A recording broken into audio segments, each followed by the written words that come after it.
Well, hello everyone. And in this special interview, I'm delighted to say I'm joined by Chris Gangemi, who hopefully you can see as well as hear.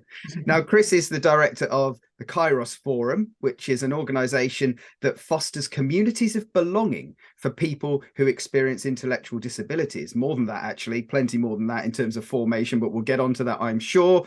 Chris, how are you? I'm well, thank you. Now, let's talk about disability. Let's talk about disability ministry. And then we'll talk about some rather exciting events I know that you have planned for July back over here in Kent. That's right. So, first of all, I want to ask you, Chris, what should disability ministry look like? Healthy disability ministry?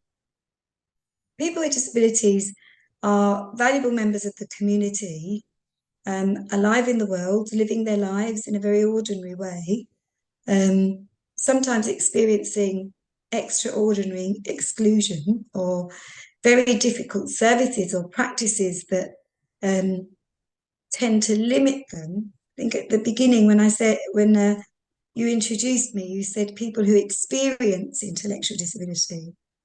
My experience of working as a practicing theologian in the church and also as a teacher in a large international school here in Rome, with children who have dyslexia, neurodiversities, autism, children who have various differences, I noticed that they're often told that they have learning difficulties, but my experience is more that they suffer from teaching difficulties because intellectual barriers are put up whereby they're just not able to access some of the teaching that goes on. And so therefore they're excluded absolutely from the activity. So it isn't that they have an intellectual disability, it's that they are intellectually disabled from showing their value ability. So I tend to use the term creative learners because that's my experience.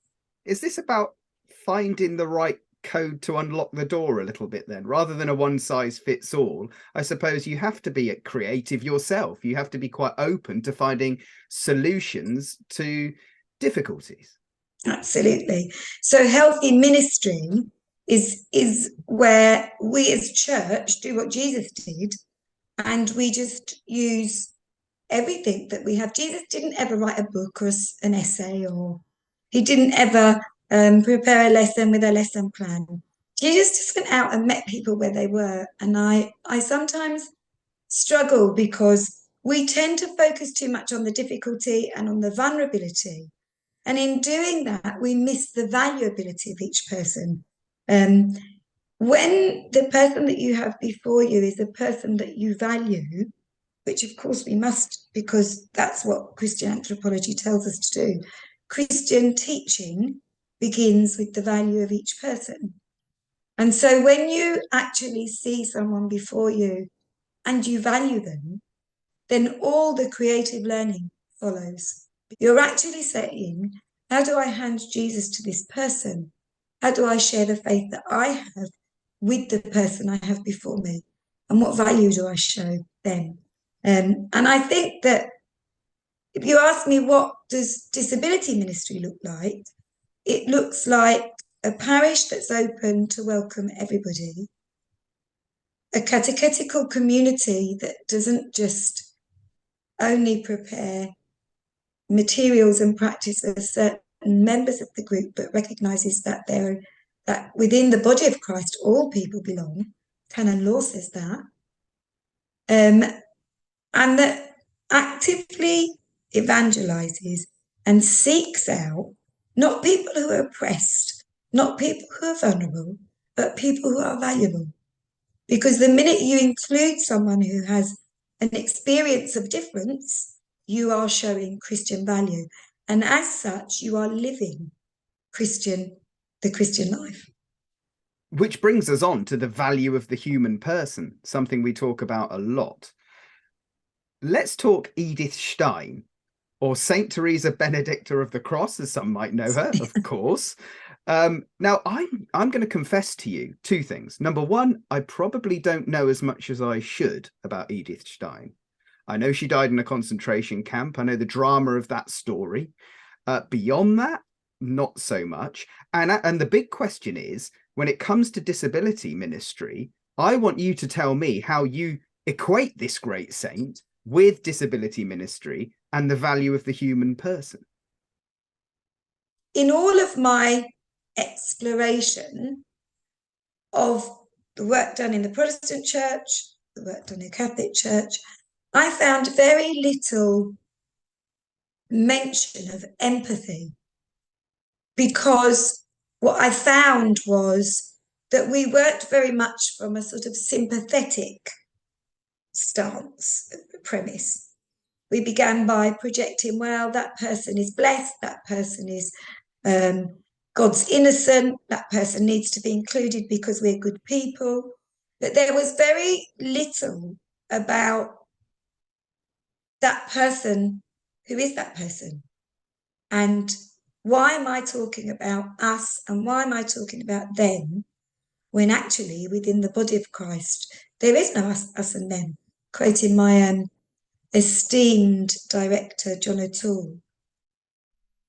So I went looking for a voice, and my great friend, Father Kevin Alban, Carmelite, who died 2 years ago, sadly, he said, oh, you need to ask Edith Stein, because she's a Carmelite nun, and she's done a doctoral thesis on the problem of empathy. So my brain was just, okay. And I went up to the Carmelite Library at Elsford, and lo and behold, sitting on the side of the table was Edith Stein's book on the problem of empathy. So I picked it up, this very old, tatty book, and the librarian said to me, oh, you can have that, nobody reads her. And I opened it up to page 17, and everything I'd ever done began to make sense. So I started to read. She's complex to read. I believe she had Asperger's syndrome. She's quite complex to read the way she writes. But I discovered she was a very famous phenomenologist. She was the assistant of Edmund Husserl, who was the founder of phenomenology. She rewrote his work. She was a great scholar with Martin Heidegger, but Martin gets all of the fame when actually he used some of her work. Well, that's another story. But apart from anything, here we have the doctoral thesis of a saint. So I started to read about her, and I found that she, in her early years, experienced what we would now call a gifted child in school. So she had various experiences of being hyper cognitive and metacognitive. She had a niece with intellectual disability who she loved and who she understood needed to be taught as a creative learner. But she became a nurse in the war. She was a famous academic. She spoke on the radio. She's well known. In Europe, she's so well known. In England, she's overlooked almost. But what intrigued me about this young woman was the way in which she interrogated the truth. She was constantly searching for the truth. And her experiences of being a sister, a daughter, a Jewess, an atheist, a phenomenologist, a scholar, a nurse, who then went to visit her friends, who were very famous phenomenology academics at the time, and her friend's husband died. And she asked her friend, I can speak forever about Edith Stein, so please do stop me. She asked her friend why she wasn't sad that her husband had died. And the friend looked at her and she said, because I know that with Jesus I'll meet him again. And Stein was intrigued by this faith. Anyway, she decided to stay the night with her friend. And while she was there, she picked up the story of the life of Teresa of Avila.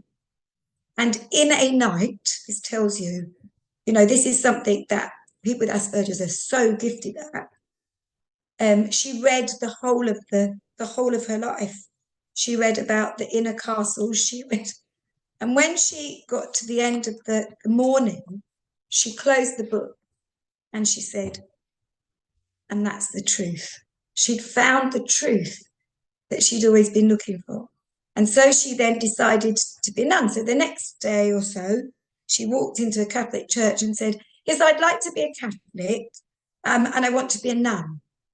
And the Catholic priest said to her, you have to remember, this was during Nazi Germany. She was a German Jewess, Nazi Germany. She could have just been looking for a place to hide, Anyway, the priest listened to her and about Teresa of Avila.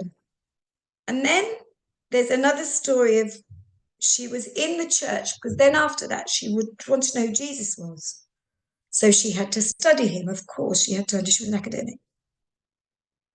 And one day, this woman went in with a bag, a shopping bag, and stood before the tabernacle and just stood talking to the Eucharist.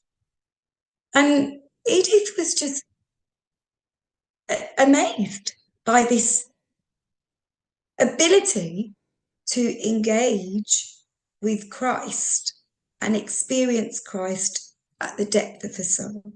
So she began to study Christianity. She taught for 9 years because she had to wait 9 years. And then on the 21st of April, which is actually my birthday, she received what she'd always longed for, and that was to become a nun, a Discalced Carmelite nun. Her anthropology is all about value.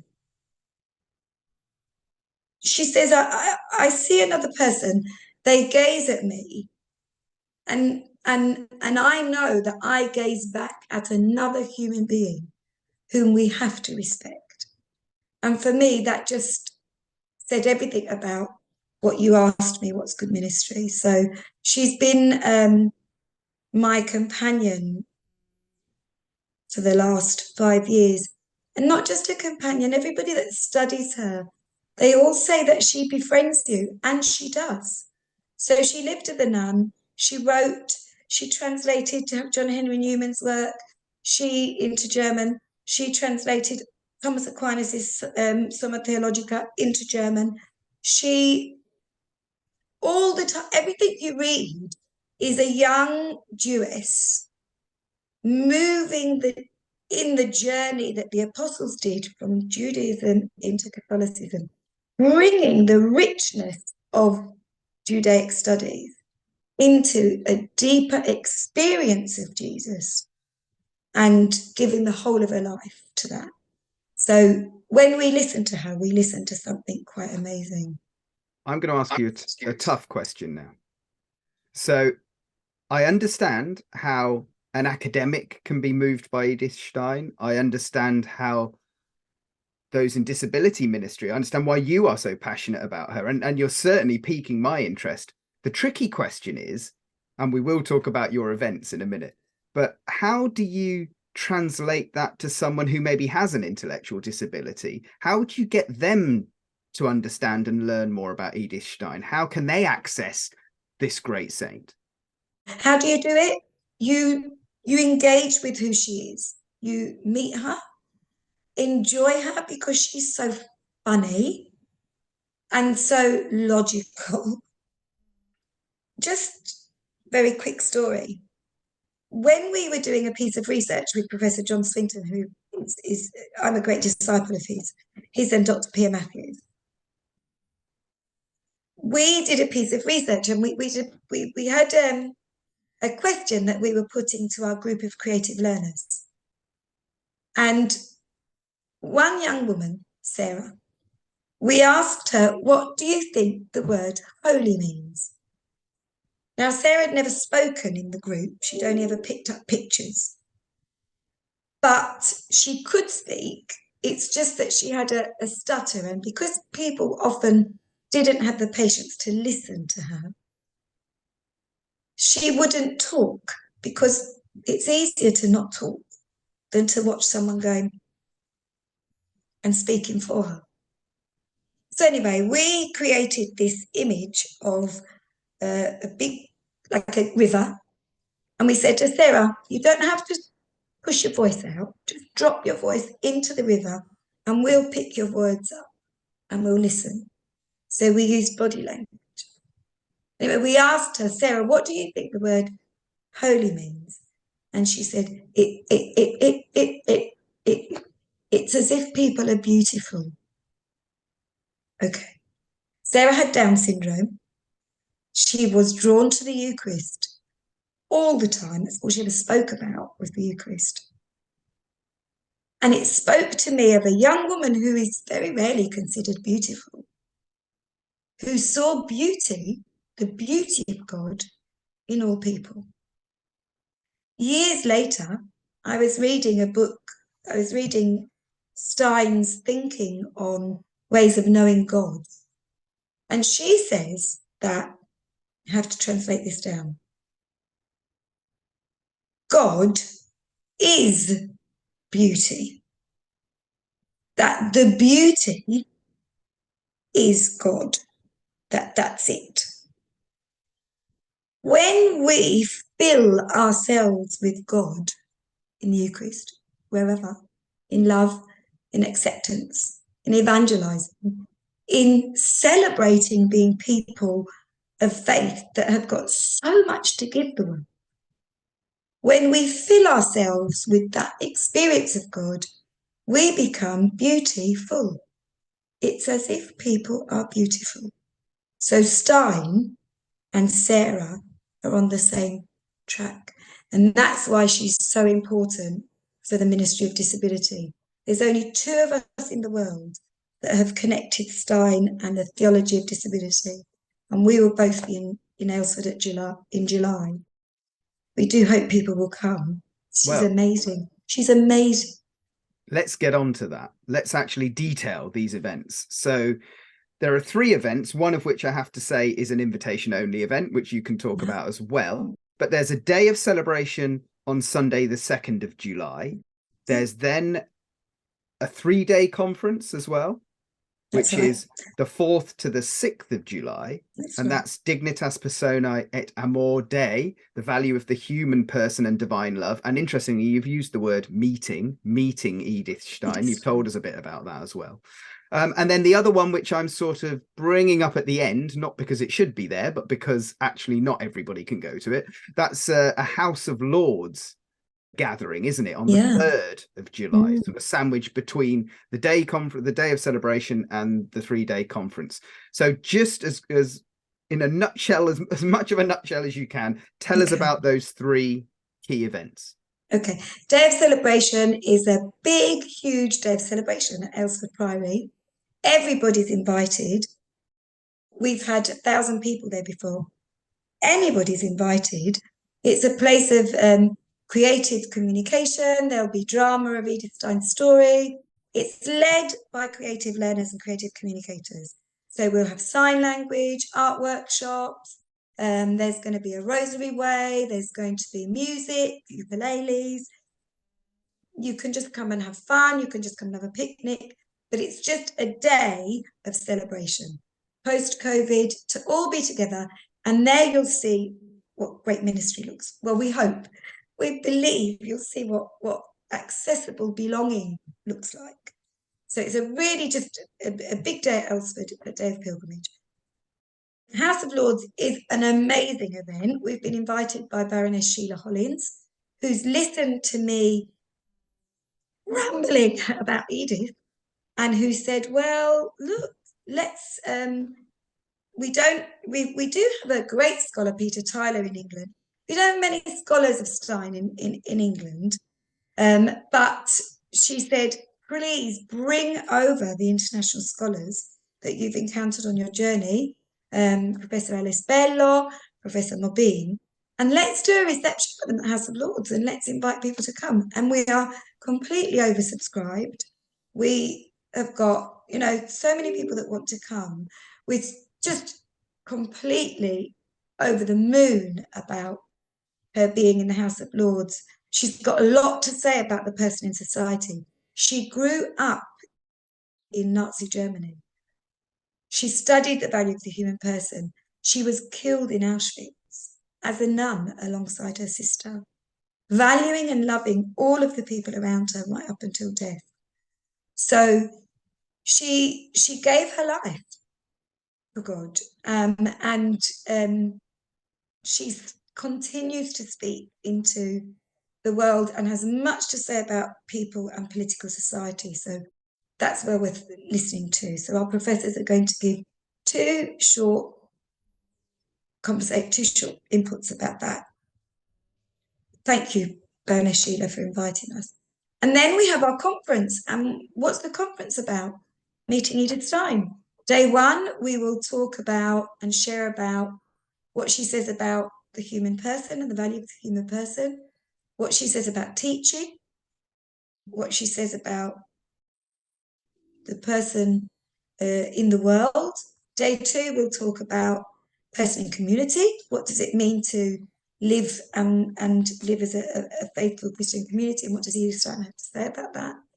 And then we'll have workshops. So we'll have workshops on, we hope, Edith Stein and what she says about women, because she was one of the first academics that started to talk about women's issues. We'll have a retreat like workshop, and our creative communicators dramatising the story of Edith Stein, that people can join in with that. Day three, we talk about the human person, the value of the human person in divine love. So then we talk about how Stein talks about the human person as they move towards God, as they ascend to God, finite and eternal being, and everything that she found out when she moved from Judaism to atheism to Christianity. It is a unique perspective. And so we hope to be able to get people to just meet Edith Stein and love her as much as we all do. And who's that for, Chris, that 3-day conference? Is it for academics? Anyone. Is it for... I thought you might say that, actually. Is it for those in ministry, those seeking to learn a bit more? Absolutely. Anybody. Well, one of the things that we've done is we've have a letter that we're sending out to parishes. And we really do want people to know more about this saint. This is a particular year she's been nominated as a Doctor of the Church. You know, John Henry Newman was in the House of Lords, and now Edith Stein is. She loved John Henry Newman. She was completely bowled over with everything that he had to share. And she herself was a doctor, a nurse, a teacher, a sister, an aunt, a mother. She looked after her aunt with dementia. She was a teacher in a school. She was a person that lived her life, and a nun. She lived her life to the full. So what we're saying is, come. We're asking parish priests, if they can't come, to sponsor someone in their parish that might come along to the events. And then the only thing that we ask that person to do is to then in September, October, to hold a parish meeting and tell the parish what they learn. We don't want them to become scholars of Stein. We want them to listen to her and receive from her and then share back into their community. Absolutely love it. Love your passion for Edith Stein. Love your passion for helping people and valuing people wherever they're at, including myself. So thank you, Chris. Oh, James, but thank you. Listen, and I know this is going to be difficult. I would find it difficult, but I know you will as well. 60 seconds. What should people know about Edith Stein? Go. Edith Stein was a human being who experienced living in the world, and she understood what valuing the other meant. Didn't even need 60 seconds. That really is it. And she loved God beyond all things. Brilliant. Well, look, Chris, obviously prayers for your events. Very important events, getting to know Edith Stein better, all of us, and of course her value of the human person. Fantastic. 2nd of July, a day of celebration at Aylesford Priory. 4th, 5th, 6th of July, we have the 3-day conference. I can see you want people to come along to that again at Aylesford Priory. We'll have these details on our website as well, cbcew.org.uk. Thank you. Chris, look, your enthusiasm is infectious and your care for others as well. So thank you so much. And we'll look forward to seeing you in the summer. Lovely. Thank you, James. Lovely to chat with you again. You too.